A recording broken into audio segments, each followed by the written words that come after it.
Hola con todos, yo soy Carolina Albuja, estudiante de Psicología Clínica y el tema que les voy a presentar hoy se llama Perfil del abusador. ¿Por qué hablar del abusador? En muchas ocasiones nos enfocamos mucho en hablar de las víctimas, pero también es súper fundamental entender quién es el agresor y cómo actúa para poder prevenir y actuar de una manera más efectiva. En el perfil del abusador podemos darnos cuenta que no es único ni universal, no es que existe un patrón específico, pero sí existen conductas que nos pueden ayudar a identificar o características que nos pueden ayudar a identificar a estos abusadores. Uno de los aspectos que más me llamó la atención en lo que acabo de decir, es que muchos abusadores pasan desapercibidos. Pasan desapercibidos porque son personas que socialmente están aceptadas y que son funcionales y que incluso pueden llegar a ser muy queridas y confiables para el entorno. Lo que hace que para los niños tengan como esta posición de cercanía y de confianza para acceder a la víctima. Claro, manteniendo toda esta imagen socialmente aceptada y que sobre todo no existan como sospechas de lo que realmente quieren realizar. Entonces, ¿cómo actúa el abusador? Muchos abusadores presentan rasgos de personalidad relacionados con el control, la manipulación emocional y sobre todo la falta de empatía. En algunos casos se tiene como estos antecedentes de que de niños fueron abusados sexualmente, pero esto pasa muy poquito. Claramente con esto no quiero decir que se justifique que el hecho de que fuiste abusado de niño quiera decir que ahora tengas el derecho de abusar a alguien más, sino que más bien es como ayudarnos a entender cómo se perpetúan estos patrones tan destructivos. Entonces, aquí sobre todo me hizo reflexionar sobre los ciclos de abuso.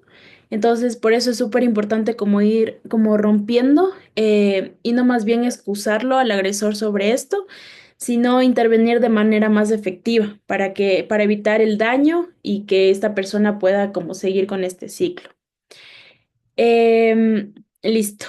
Sobre la reflexión personal es que debemos como romper el silencio, debemos hacer que como sociedad se hable un poco más del tema, más abiertamente, ya que se piensa que esto es un tabú y que, y que claro, nunca le va a pasar a alguien de la familia, nunca le va a pasar a mi hijo, nunca le va a pasar a nadie.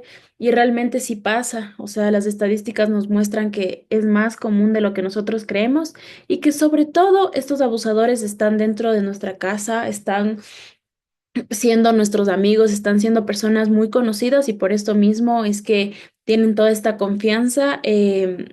Y claro, no sospechamos de estas personas porque se tiene este tabú de que las personas abusadoras son personas sin estudios, son personas que muchas veces tienen alguna dependencia por alguna sustancia y nos podemos dar cuenta de que las estadísticas nos dicen todo lo contrario.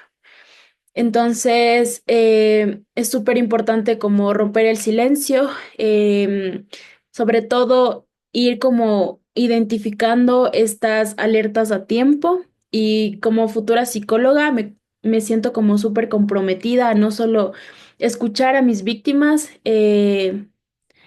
a las víctimas que yo tenga en consulta, sino también como a desarrollar la capacidad de identificar estos tipos de patrones que existen para prevenir más daños dentro de la sociedad.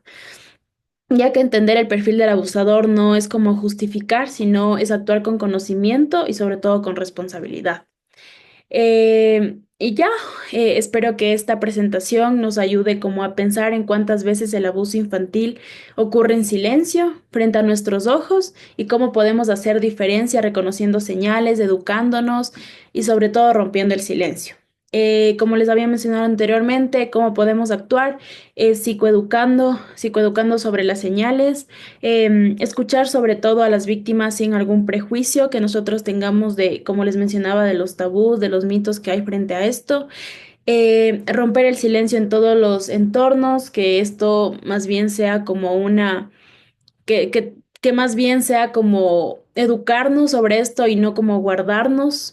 porque a la final es algo que pasa mucho y no quiere decir que lo estemos como promoviendo, sino más bien evitando. Y ya el cambio creo que empieza con la conciencia y la acción, entonces por eso es súper importante como conocer este tema crucial dentro de la clase de abuso sexual. Eso, gracias.